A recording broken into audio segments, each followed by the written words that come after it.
किसी की मुस्कुराहटों पे हो निसार। শহরের রাস্তায় যখন প্রথম প্রজেক্টরের আলোয় মানুষের মুখে আলো পড়ে, তখন এক তরুণ ছেলেও স্বপ্ন দেখে কিভাবে সেই আলো ছায়ায় নিজেকে চিরন্তন করে তোলা যায়।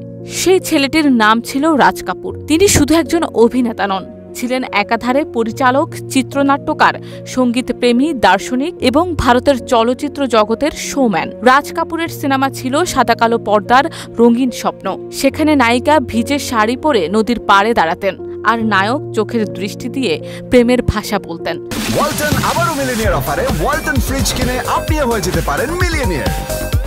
মিলিয়নিয়ার ছড়াছড়ি দেশ জুড়ে, এটা শুধু ওয়ালটনই পারে। তার ফ্রেমে রোশনির মতো ঢুকে যেত বেদনার গান, জোহান্দা দুঃখ। আবার হঠাৎ করেই কানে বাজত আনন্দের ঢেউ, মেরা জুতা হে জাপানি। मेरा जूता है जापानी। তিনি ছিলেন কাহিনীকার, যিনি আমাদের দেখিয়েছেন আওয়ারা হু মানে কেবল পথহারা নয়, বরং এক চিরসন্ধানী আত্মা। তিনি শেখালেন সমাজের সীমারেখা ভেদ করে ভালোবাসা জেগে ওঠে যেমন শ্রী 420 এর ছিন্ন ভিন্ন জুতো পরা মানুষটার মধ্যে। তিনি চিত্রনাট্যে গেঁথে দিলেন জীবনের দর্শন, মাটি ও মানুষের প্রেম এবং নিঃস্ব অবস্থায় হৃদয়ের বিপুলতা। রাজ কাপুরের নাম কিন্তু মোটেই রাজ ছিল না, তার নাম ছিল সৃষ্টিনাথ কাপুর। এই নামেই স্কুলে ভর্তি হয়েছিলেন তিনি। নিজের নামকে সার্থক করে তুলে তিনি হয়ে উঠলেন বলিউডের সবচেয়ে সৃষ্টিশীল মানুষ।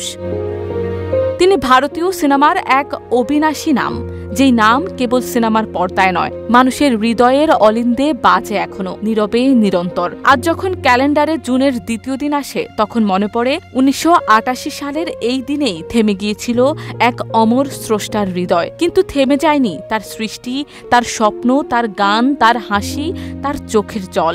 রাজ কাপুরের মৃত্যুর দিন যেন হয়ে দাঁড়িয়েছে জীবনের সবচেয়ে অনুপম দৃশ্যপট, যেখানে দর্শক কাঁদে কিন্তু তার নির্মাতা সৃষ্টির আড়ালে চিরহাস্যরত। রাজ কাপুর নেই, এই কথা শুধু সময় বলে, কিন্তু তার সৃষ্টিতে তিনি আছেন আমাদের পাশেই। যখন সন্ধ্যায় পুরনো গান বাজে, যখন টিভিতে হঠাৎ ববি বা সাঙ্গম চলে আসে, যখন কেউ পুরনো ছাদের নিচে একলা বসে মেরা নাম জোকার এই সেই বিখ্যাত সংলাপ মনে পড়ে, the show must go on, তখন মনে হয় রাজ কাপুর আসলে চলে যাননি, তিনি আছেন, থাকবেন চিরকাল, শুধু আমাদের পর্দায় নয়, আমাদের আত্মায়। प्यार हुआ इकरार हुआ है।